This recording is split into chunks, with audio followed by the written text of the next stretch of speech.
13.75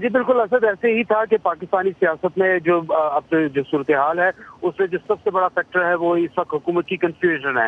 حکومت کی طرف سے اب تک کوئی بھی بات واضح نہیں ہے کہ وہ کیا کرنے جا رہے ہیں, کیا انہوں نے حکومت کرنی ہے یا انہوں نے اسمبلی ریزالو کر کے فوری طور پر نئے الیکشن کی طرف جانا ہے. حکومت کی طرف سے اب تک کوئی بھی بات حتمی طور پر سامنے نہیں آئی, جس کی وجہ سے یہ تمام صورتحال جو ہے وہ دن بدن مزید خراب ہوتی جا رہی ہے. یہاں پر آپ نے اقتصادی صورتحال کی بات کی کہ IMF کا دباؤ لگاتار اسی طرح موجود ہے. جب تک پاکستان کو IMF کے ساتھ ڈیل کر کے باقاعدہ طور پر اپنا پیکج کوئی ریویو نہیں کرتا, اس وقت تک پاکستان کو جو دیگر دوست ممالک ہیں ان کی طرف سے بھی امداد آنے کی کوئی توقع نہیں ہے. تو ایسی صورتحال میں پاکستان کی معاشی صورتحال بہت زیادہ خراب ہوتی جا رہی ہے دن بدن, اور اس کے ساتھ ساتھ جو اگر تو IMF کی ڈیل کو مان لیا جائے تو اس کے ساتھ پاکستان میں مہنگائی کا نیا طوفان آئے گا, وہ بھی حکومت کے لیے ایک مشکلات کا باعث بنے گا. عمران خان نے جو ہے گزشتہ روز اعلان کیا کہ وہ 25 مئی کو اسلام آباد آ رہے ہیں, اسلام آباد کے سری نگر ہائی وے پہ. اس حوالے سے بھی ابھی تک حکومت کی طرف سے واضح اعلان نہیں کیا گیا کہ آیا اس دھرنے کو روکا جائے گا یا نہیں روکا جائے گا, طاقت کا استعمال کیا جائے گا یا نہیں کیا جائے گا. ابھی تک اس بارے میں کنفیوژن ہے. البتہ ریڈ زون کو جو ہے وہ سیل کیا جا رہا ہے, اور یہاں پر اسلام آباد کے جو ایگزیکٹو ایریا ہے یہاں پر اس کی پروٹیکشن کے لیے بندوبست کیے جا رہے ہیں. تو عاصم, پچھلے چند دنوں میں ہم نے دیکھا کہ سیاسی کارکنوں کی گرفتاریوں کی خبریں بھی آ رہی ہیں, صحافیوں کے خلاف بھی پرچے کاٹے گئے ہیں. سیاسی ماہرین کیا کہتے ہیں اس پوری صورتحال پہ؟ جی بالکل, ابھی تک کوئی سیاسی جو قائدین ہیں ان کے خلاف کوئی خاص گرفتاریاں نہیں ہوئی. صرف ایک گرفتاری جو قابل ذکر ہے وہ شیریں مزاری کی تھی جو ہوئی, لیکن ان کو جو ہے فوری طور پر پنجاب حکومت نے بھی ان کو رہا کرنے کا اعلان کیا, اور اس کے بعد اسلام آباد ہائی کورٹ نے بھی ان کی رہائی کا حکم جاری کر دیا تھا.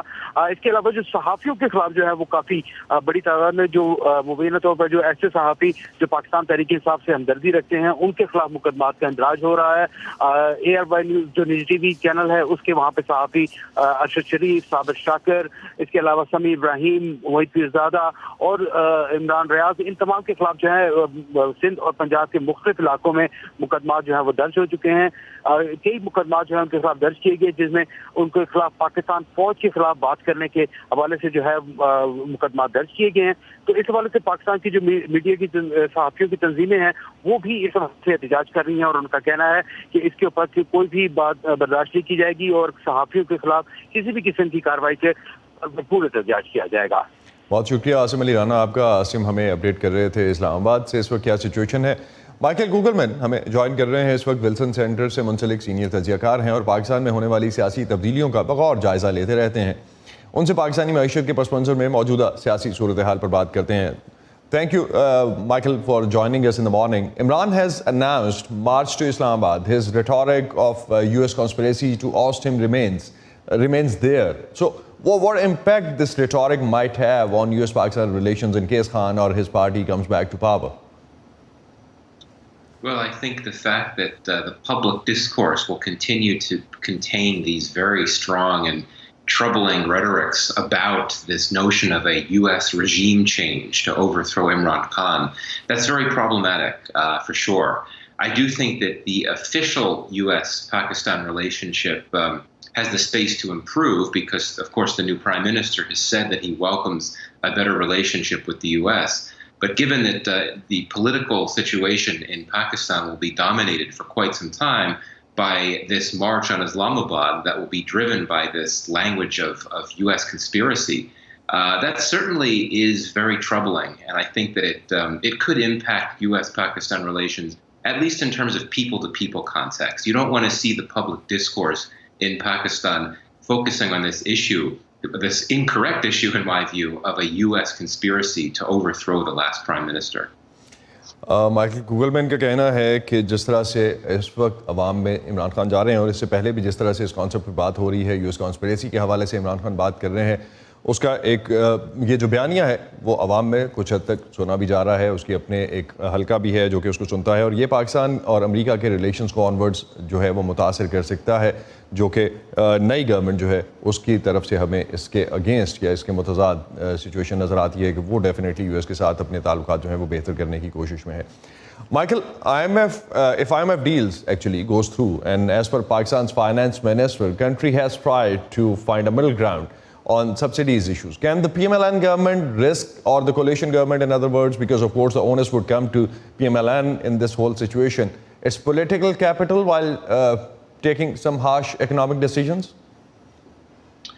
Well, the current government is in a very difficult decision.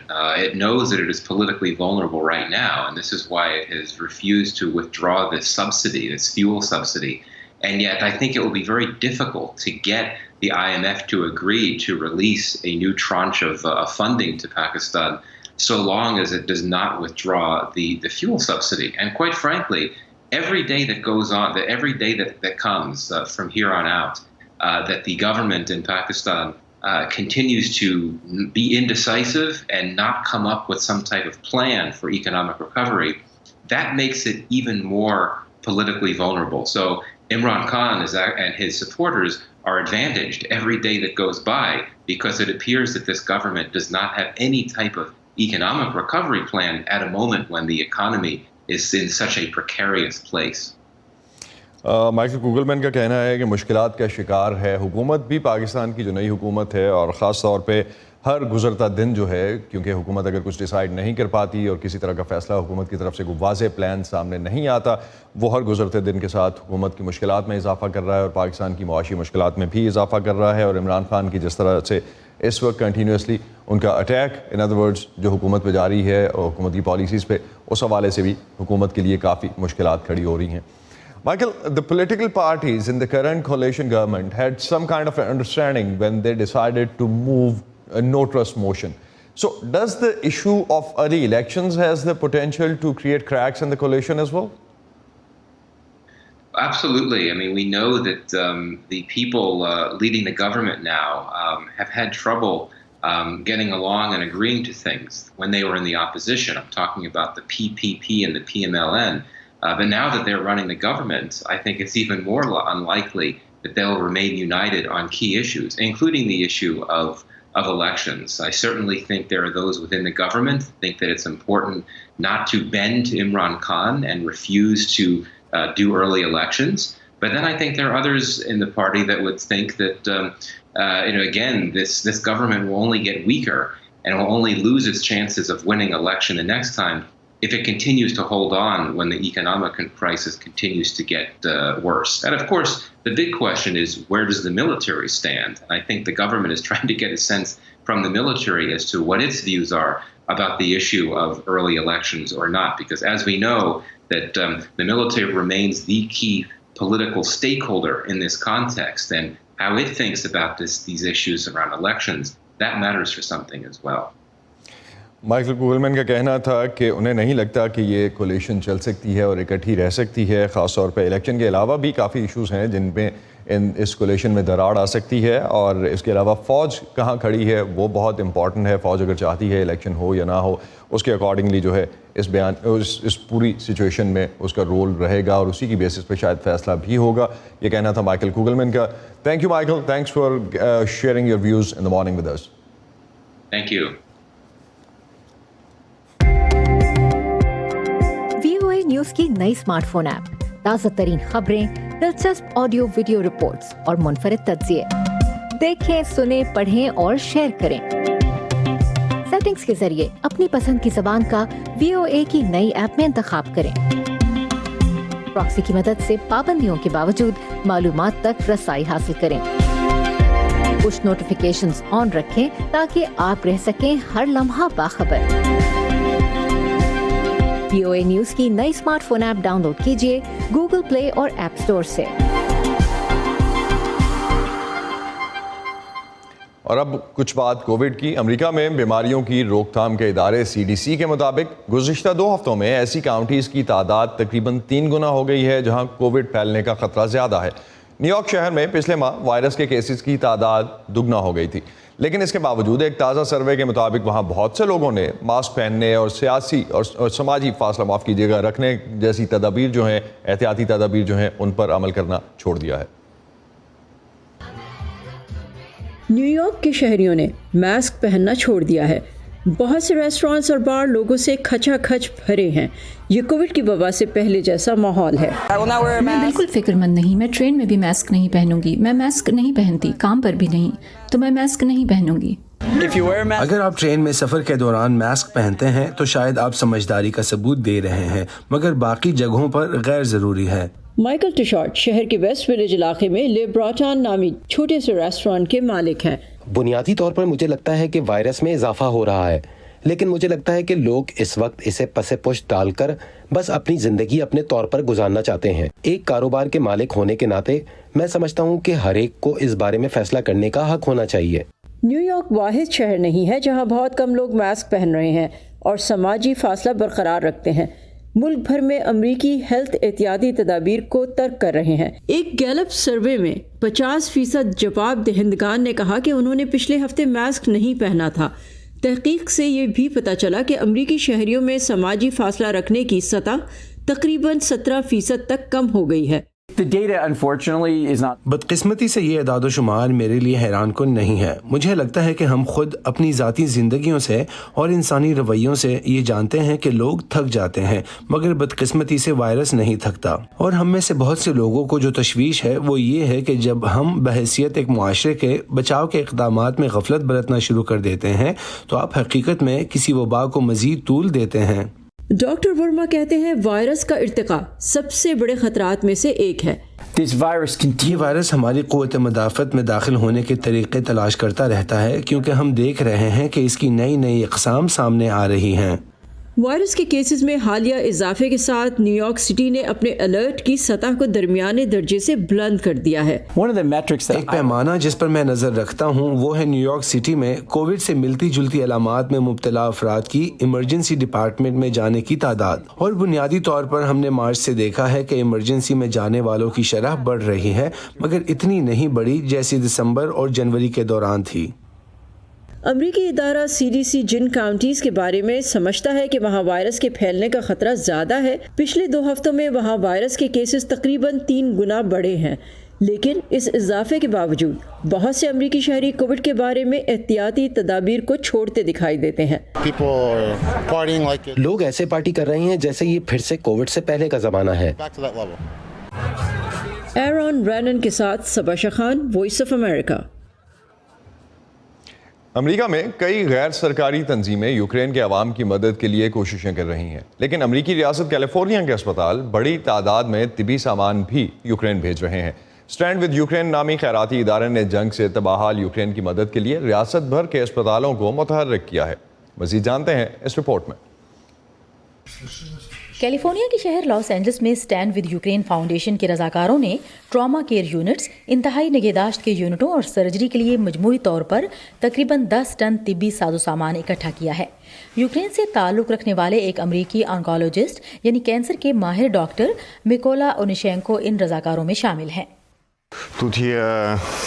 یہاں ہمارے پاس مریضوں کے زخموں کے علاج کے لیے بہت سا ساز و سامان، ٹیکوں میں استعمال ہونے والی ادویات، ڈراپرز، سرنجیں، ٹورنیکٹ اور پردے موجود ہیں۔ لاس اینجلس اور جنوبی کیلیفورنیا کے دیگر علاقوں سے 6 بڑے طبی مراکز نے یوکرین کے لیے یہ طبی سامان عطیہ کیا ہے۔ ہم نے سارا سامان مختلف ڈبوں میں بند کر دیا ہے۔ ہمارے پاس یوکرین کی صحت عامہ کی وزارت کے خط ہیں، اس لیے ہمیں بخوبی علم ہے کہ یوکرین میں لوگوں کو کس چیز کی اشد یا کم ضرورت ہے۔ ہم ترجیحی بنیادوں پر سامان اکٹھا کرنے کی کوشش کر رہے ہیں۔ تمام ڈبوں پر تفصیل اور نمبر درج ہے۔ جلد ہی رضاکار انہیں خصوصی سامان بردار طیاروں پر لوڈ کریں گے۔ وہ خود یہ کہتے ہیں کہ انہیں امید نہیں تھی کہ طبی اداروں کا رد عمل اتنا متاثر کن ہوگا۔ عطیات کے پہلے سیلاب کے بعد انہیں مزید رضاکار تلاش کرنے پڑے جو عطیات کو سنبھالنے میں مدد کریں گے۔